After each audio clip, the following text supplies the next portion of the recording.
કરે પણ તપે નહીં, ઉપજાવે આનંદ तो कबीर घर प्रेम का हाला का घर नाय, शिष्य उतारे भोय रखे तब जावे घर की माय। सदगुरु महाराज आज જે ગુરુ પૂનમનો પવિત્ર દિવસ આજે આખા ભારત ભૂમિ ઉપર જે ગુરુ મહારાજનો ઉત્સવ બધા એના ભક્તો પ્રેમથી આજે તન મન ધનથી ઉજવી રહ્યા છે અને ઉજવે પણ છે વર્ષો વર્ષ। હવે ગુરુ મહારાજ એક પૂર્ણ છે આ જગતની અંદર, જગત આખું અપૂર્ણ છે એટલે ગુરુ મહારાજનો મહિમા ગવાય છે, કારણ કે જગતની અંદર પૂર્ણતા નથી। કારણ કે આપણે અનુભવ બધા કરી લીધા ને, આપણે જગતની માલિકા બધા પોતપોતાની રીતે અનુભવ કર્યા, પણ આપણને આમાં પૂર્ણતા ક્યાંય દેખાણી નહીં। જેણે જેણે સદગુરુ મહારાજને શરણે જઈ અને તન મન અને ધનનો જેણે દાવો છોડી દીધો એને ખબર પડે કે ગુરુ જ પૂર્ણ છે, બાકી જગત અપૂર્ણ છે। હવે બધા સાધને પણ કરી લીધા, ધ્યાન ધારણા યોગ સમાધિ કુંડલીની કદાચ કોઈ જાગૃત કરી લીધી હોય, પણ જ્યાં સુધી પૂર્ણ બ્રહ્મનિષ્ઠ બ્રહ્મ રહેતા સદગુરુ ન મળે ત્યાં સુધી પોતાના સ્વસ્વરૂપનું અનુસંધાન થતું નથી। ઘણી પ્રકારના ડખા ઉભા છે આમાં, કોઈને કર્મથી ડખો છે, કોઈ કે કર્મ મહાન છે, કોઈ કે જ્ઞાન મહાન છે, અને કોઈ કે સંન્યાસ યોગ મહાન છે, કોઈ કે યોગ માર્ગ મહાન છે। હવે આમાં કરવું શું? આ ડખા મટે એવું નથી। લખો તો એક જ ગુરુ મટાડી એક એવું છે આ જગતની અંદર। હવે એક ગામ હતું, એક નગર મોટું હતું, એની અંદર એક ત્રણ ભાગીદારે ઘોડાનો ધંધો ચાલુ કરેલો, ઘોડા વેચવાનો પહેલાના જમાનાની અંદર। અને પછી ઘોડા વેચતા વેચતા કાંઈક લોસો પડ્યો અને ઘોડાનો ધંધો બંધ કરી દીધો, કારણ કે ડખો તો થાય જ ને, ધંધો કરીએ એટલે ડખો થાય। એટલે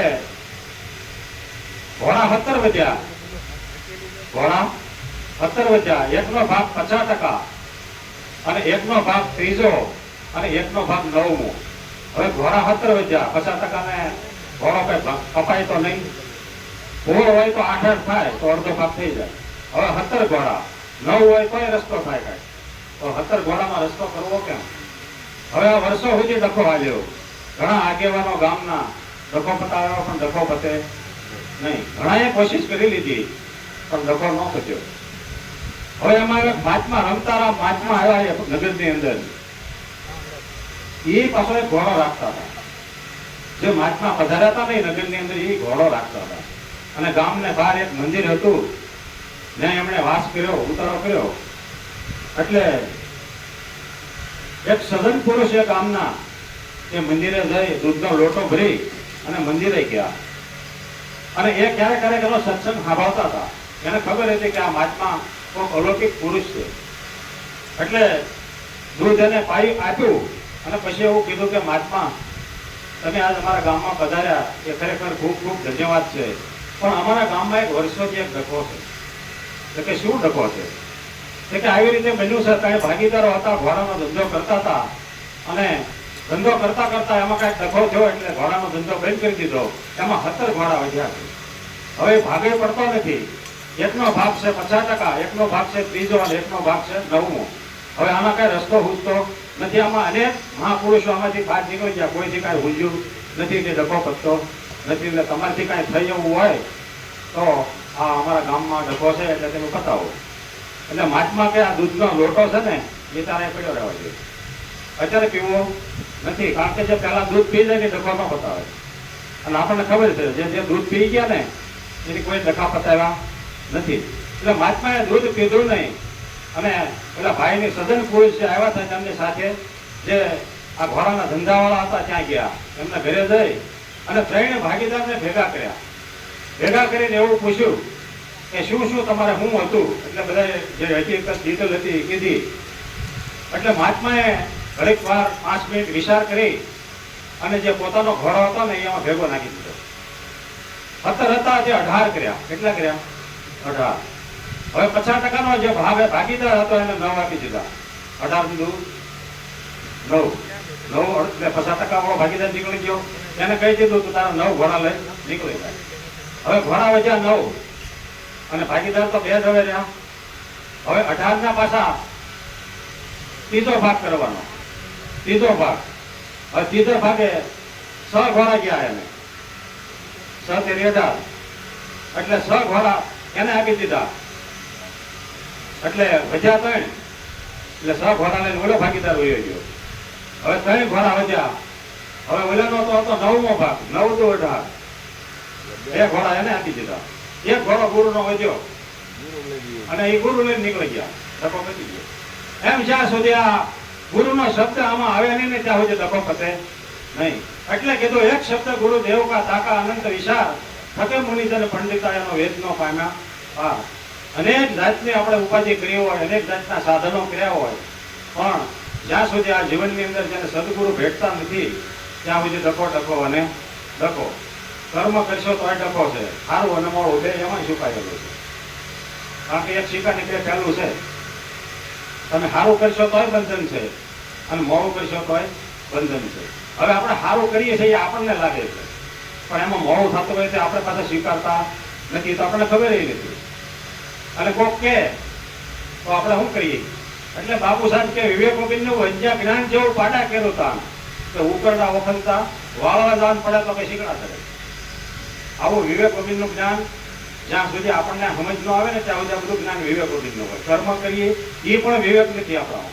આપણને એવું લાગે છે કે આપણે સદન છીએ, આપણે જે કર્મ કરીએ છીએ એ ઊંચું કર્મ છે, શુભ છે, પણ કર્મની અંદર અકર્મ થઈ જાય છે આપણને ખબર નથી.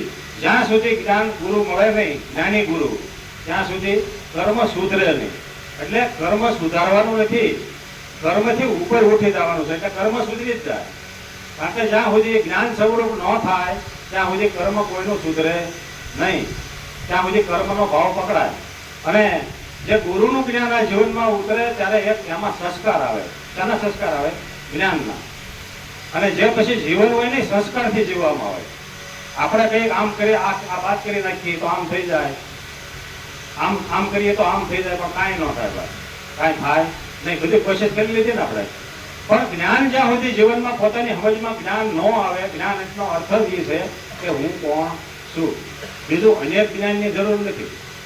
જ્ઞાનના તો ગાડા ભરાય એટલા હતા જગતમાં.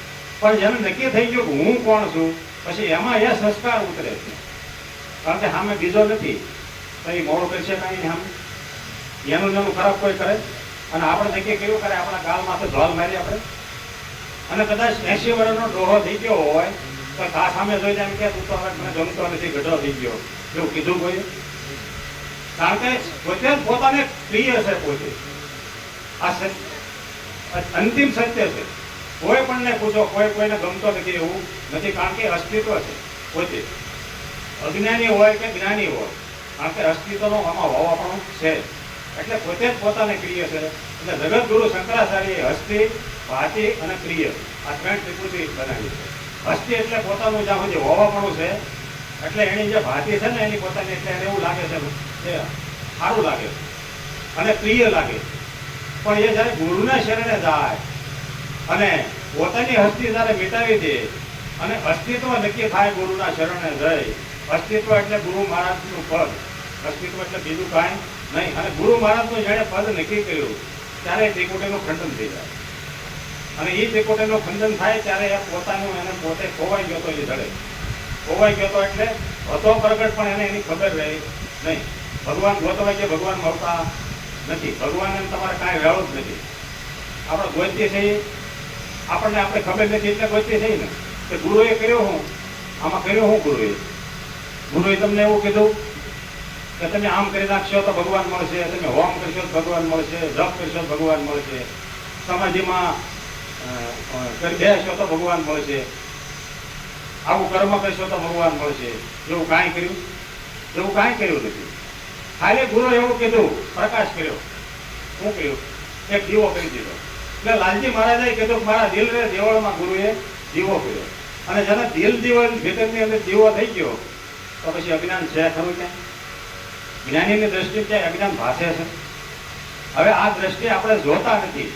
આ દ્રષ્ટિ ગુરુની છે. એનાથી જ્યાં સુધી આપણે જોવામાં નહીં આવે ત્યાં સુધી જગત જવાનું નથી. અંધારું ભૂલે છે ક્યારે જાય નહીં. આપણને બધાને ખબર છે આ રાજ છે એના ટાઈમ બહાર જાય.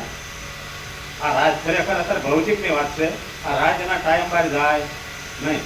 પણ આની અંદર દીવો ખાલી કરી લેવામાં આવે ને, દીવો ઘરે લઈને, તો આને કઈ કાઢવાની જરૂર નથી. તમારી આંખમાં ભૂજવા મળ્યું ને, આપણે બીજા ગામને દેખાડવું નથી, આપણે જોવાનું છે.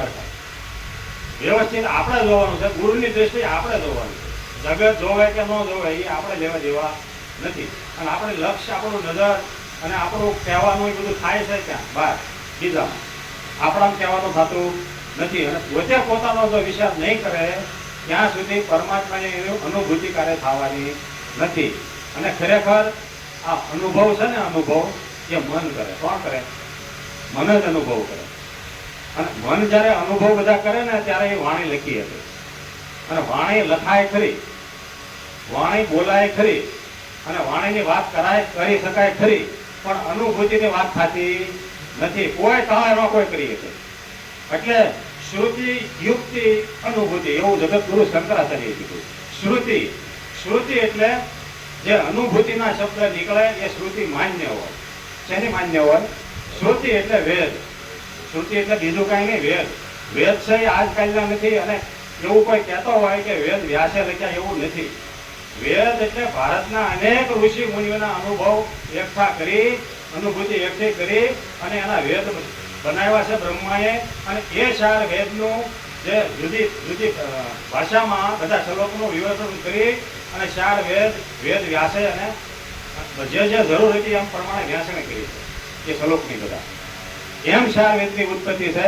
કોઈ એવું કહેતું હોય કે આ વેદ આમ છે, વેદ ઓલાએ બનાવવા, એવું કાંઈ નથી. વેદ સ્વયં પ્રગટ છે. એમ ગુરુ મહારાજનું જ્ઞાન સ્વયં પ્રગટ છે. પણ જ્યાં સુધી એ પ્રગટ ગુરુ મળે નહીં ત્યાં સુધી વેદ કોઈ શાસ્ત્ર સમજાય નહીં. એટલે શ્રુતિ અને યુક્તિ. યુક્તિ એટલે જે ગુરુને પ્રગટ ઘાટે છે, યુક્તિ એટલે બોધ. જે જ્યારે પ્રગટ ઘાટે સમજવામાં આવે ત્યારે એ સ્મૃતિ પણ સમજાય. અને પછી જે અનુભૂતિ છે એમાં આ જગતમાં કોઈ તમને દગાવી શકશે નહીં. પણ મનમાં આવે ને એમ કદાચ લખી નાખીએ અને બોલી જાય તો એ હાલે એવું નથી. આપણા ટોળા પૂરતો હાલે કદાચ, પણ નકર પાછું પડવાનું થાય એ 100%. કારણ કે આપણા મનમાં આવે એ શબ્દ આપણે બોલી જાય એવું હાલે એવું જગતમાં નથી. જ્ઞાનમાં ન હાલે, બધી હાલે. એટલે ખરેખર બહુ સમજી અને તોળે અને આ બોલાય એવા શબ્દ છે.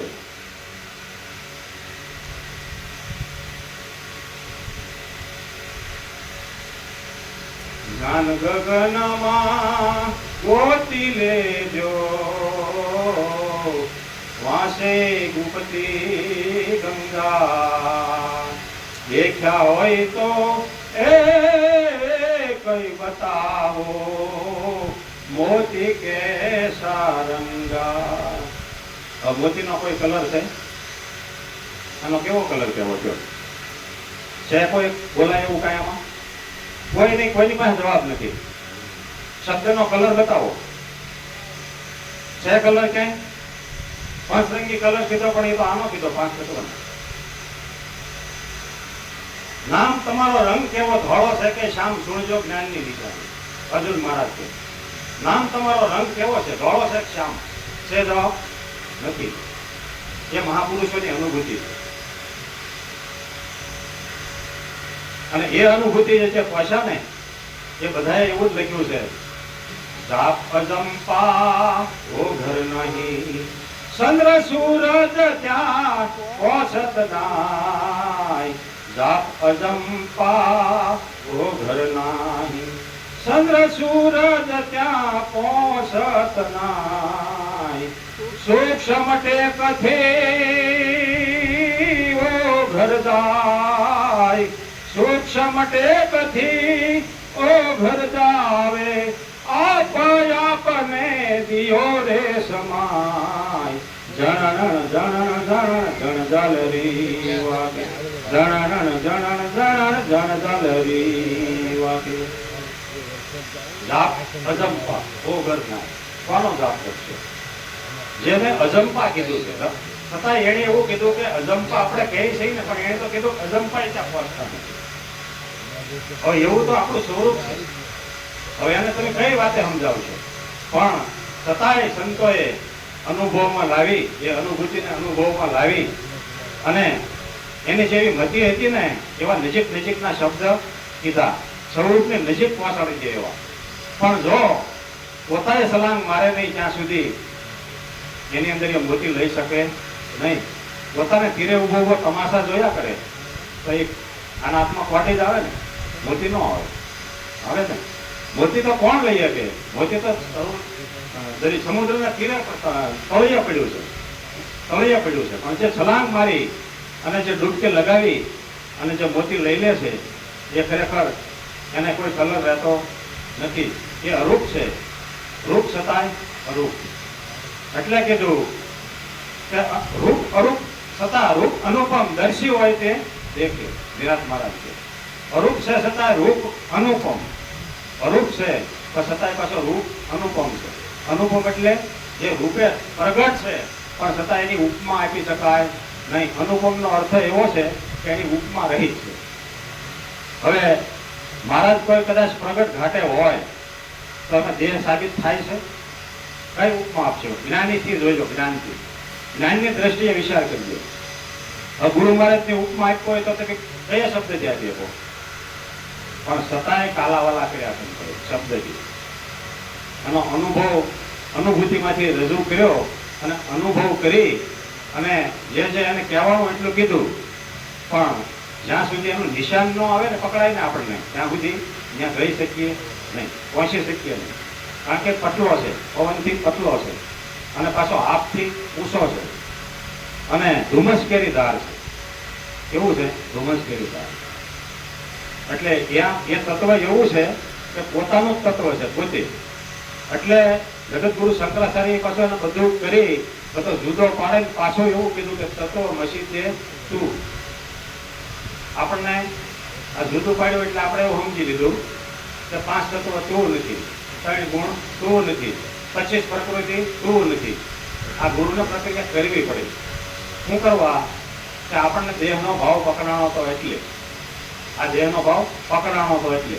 હવે એનથી ઉપર ઉઠી ગયા ત્યારે નરસિંહ મહેતા એવું કીધું કે પવન તું, પાણી તું, ભૂમિ તું, રુદ્રા, વૃક્ષ કઈ કીધી રહ્યો આકાશ. હવે એને પાછો બધા દેખાણ. આપણે આને વાત કર્યા, ગુરુએ વાત કરાવ્યો. પણ જયારે એ દ્રષ્ટિ થાય ત્યારે પાછો વ્યાપક પરમાત્મા છે. આમાં કઈ કાઢવાનું નથી, આમાં કઈ નાખવાનું નથી. કાઢવા નાખવામાં તો બહુ મજા. એટલે કબીર એક ભજનની અંદર એવું કહે છે કે અંધુકાર ધંધુકાર મેં કાંઈ ન સૂજે, નોતા ગુરુ નોતા છેલા. અંધુકાર ધંધુકાર મેં કાંઈ ન સૂજે, નોતા ગુરુ નોતા છેલા. તે ગનકી મેં મોંડ મુંડાવી, તે ગનકી મેં मुंड मुंडावी, ते दुना में फिरू अकेला. कबीरा कब का भया वैरागी, हे कबीरा कब का भया वैरागी. અંધુકાર અને અંધુકાર માં કાંઈ પૂજ્યું નહીં, નહીતર ગુરુ છેલ્લા ક્યાં છે? આ અંધુકાર એટલે અજ્ઞાન અને એનો આ બધો અંધુકાર. અંધુકાર નો અર્થ થાય છે અજ્ઞાન. અજ્ઞાન એટલે જળ દેખાય, જળ નો અર્થ જ અજ્ઞાન. અને એનો આ બધો ધંધુકાર છે. આ જળ પદાર્થ છે ને એનો ધંધુકાર છે. આ પદાર્થો માત્ર. પછી હગાવાલા હોય, ભાઈ હોય કે પોતાની પત્ની હોય કે પુત્ર હોય કે બંગલા હોય, ગાડીઓ હોય, આ બધો ધંધુકાર અજ્ઞાન નો છે. આ અજ્ઞાનમાં અંધુકાર અને ધંધુકાર ઉભો છે. અને આ અંધુકાર ધંધુકાર માટે ગુરુ ઉભા છે કાઢવા માટે. ગુરુને આવવું પડ્યું, અવતાર લેવો પડ્યો. યસ ને કૃષ્ણ ભગવાન. એક બાજુ કૃષ્ણ એવું કહે છે કે હું જન્મતો નથી અને મરતો નથી, હું અજર છું, અમર છું, અવિનાશી છું, મારે જન્મમાં મરવાનું છે નહીં. પાછું બીજી બાજુ કૃષ્ણ એવું કીધું કે એ ઉગે ઉગે અવતાર ધારણ કર્યું. યદા યદા એ ધર્મ વ્યક્તિ. એટલે ધર્મની સ્થાપના કરું છું ને અધર્મનો નાશ કરું છું. તો ગુરુએ શું કર્યું? આ જગતમાં ધર્મનો નાશ કર્યો છે. જવાય આખો જગત સમજે. આની અંદર ધર્મ હતો એનો નાશ કર્યો. કામ કરો તો મત મોહ લોભ અને ઈર્ષા, ચોરી ધારી જુગાર માસાર અને લુચ્છાર, ધર્મ વાત કર્યો અને આમાં ધર્મની સ્થાપના કરી. હવે એ યુગે યુગે અવતાર ધારણ કરું છું એટલે આ પાંચ તત્વની અંદર કૃષ્ણ બીજો બોલે છે એનો એ કૃષ્ણ નથી. પણ આપણને ઓલે મૂલ્ય વાળો ગમે છે, પકડાઈ ગયો ને જૂનું મૂલ્ય વાળા સિવાય એ આવે આમાં તો એ ભગવાન. પણ કૃષ્ણ એવું કહે છે કે હું સંત સ્વરૂપે કાયમ પ્રગટ છું. તો પાંચ તત્વોમાં પાછો બીજો બોલે છે. આ પાંચ તત્વોમાં બોલી રહ્યો એ બીજો છે. પેલા રથમાં કદાચ કૃષ્ણ ભગવાન રથમાં આવતા હતા, રામાપીર ઘોડા માથે આવે કદાચ, અને અત્યારે ગાડી માથે ન આવી શકે, આવે કે ન આવે? ફોર વ્હીલ માં આવે, ટુ વ્હીલ માં આવે, હાલી નહીં કદાચ આવે. એટલે એનો અર્થ એવો છે કે ઘોડા માથે બેહીને આવે તો જ ભગવાન કહેવાય, રામાપીર કહેવાય. અને મૂલ્ય વાળો હોય તો જ કૃષ્ણ કહેવાય. ધનુષ ધારણ કર્યું હોય તો જ એને રામ કહેવાય. રામ એટલે કૃષ્ણ, એને સમજવા પડે એવું છે. રામાપીરને સમજવાનું છે.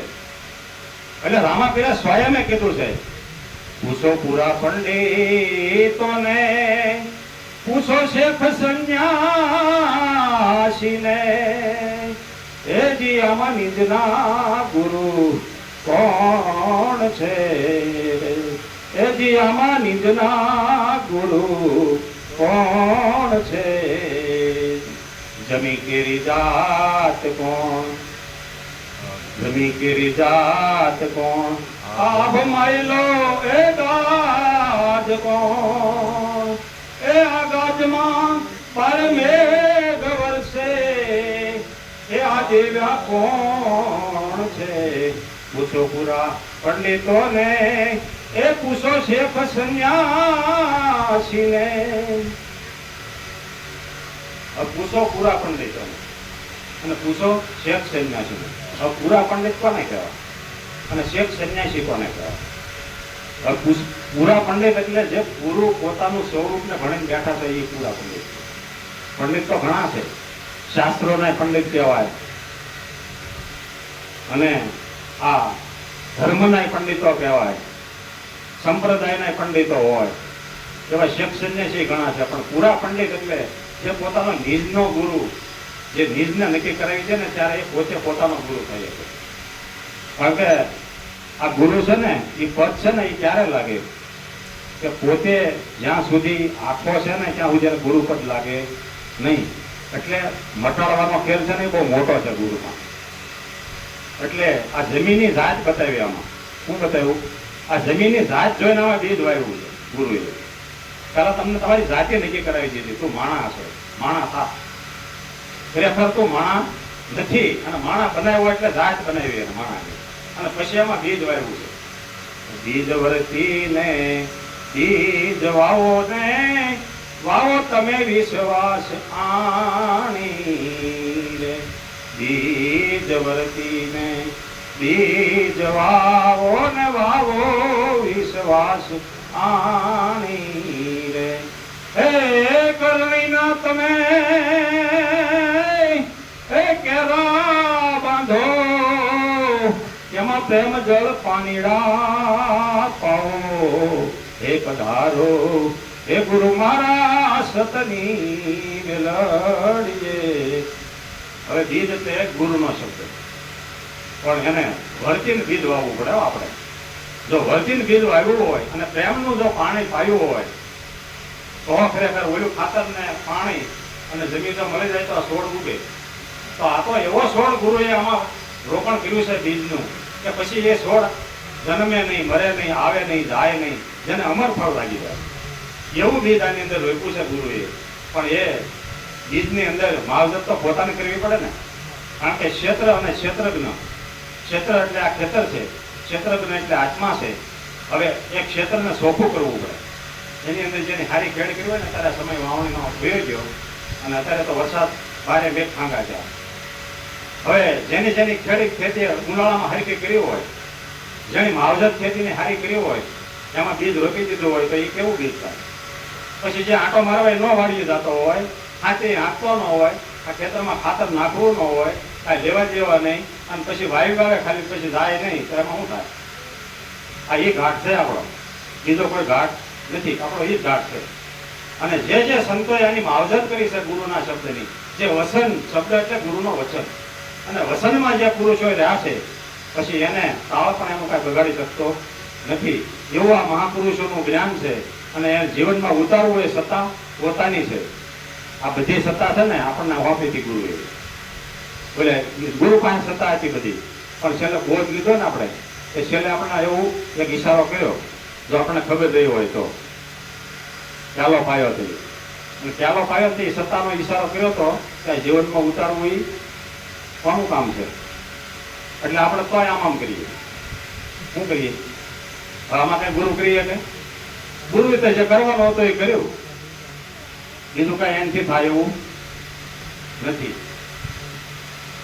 અખર અજીતા અરજ સુણજો, સુણજો એક અવાજ, સુણજો એક અવાજ. અખર અજીતા અરજ સુણજો, સુણજો એક અવાજ, સુણજો એક અવાજ. દાસી જીવન સંત ભીમના શરણે, મજરો મારો ગરીબ નવાજ. એ જણ જણ જણ જણ ઝાલરી વાગે. હવે અખર અજીતા અને કે પાછા અરજ સુણજો. હવે અજર તમને બનાવ્યા છે અને અખર બનાવ્યા છે. તમે કોઈ કાળે ખરો એવા નથી. હવે પાંદડું હુકાય ને તો ખરી જાય, ઝાડવું હુકાઈ જાય, બધું એમાં પરિવર્તન થાય. કદાચ તમે ગમે એટલી સિમેન્ટ, લોખંડ, કપસી બધું નાખીને સારું મકાન ગમે એવું બનાવ્યું હોય, પણ એ એકદમ પડવાનું છે. પણ તમને તો એવા અખર અજીતા અને અમર બનાવી દીધા ગુરુએ. પણ એવી અરજ ગુરુની શૈલી સુણજો એવું કીધું. પછી કીધું કે દાસી જીવન સંતો ભીમના શરણ, કે આ મજરો મારો ગરીબનો વાદ. ગરીબનો વાદ એટલે જે આ ગુરુ પાસેથી જ્ઞાન મળ્યું છે એમાં જો ગરીબી આવી જાય તો જ સ્વસ્વરૂપનું અનુસંધાન થાય. બાકી કોકને કહેવા જાય તો કહેવાય એવું નથી. પોતાને સમજવાનું છે, પોતાને જ પોતાનું સાંભળવાનું છે, અને પોતાને જ પોતાનું બોલેલું પાળવાનું છે, અને હાલવાનું પોતાને જ છે. આવું પોતે જયારે કરી શકશે ત્યારે એ પોતાના સ્વરૂપની અનુભૂતિ અને થાય, ત્યાં સુધી થાય નહીં. બસ એટલું કહે અને મારી વાણીને વિરામ આપું છું. સદગુરુ મહારાજ.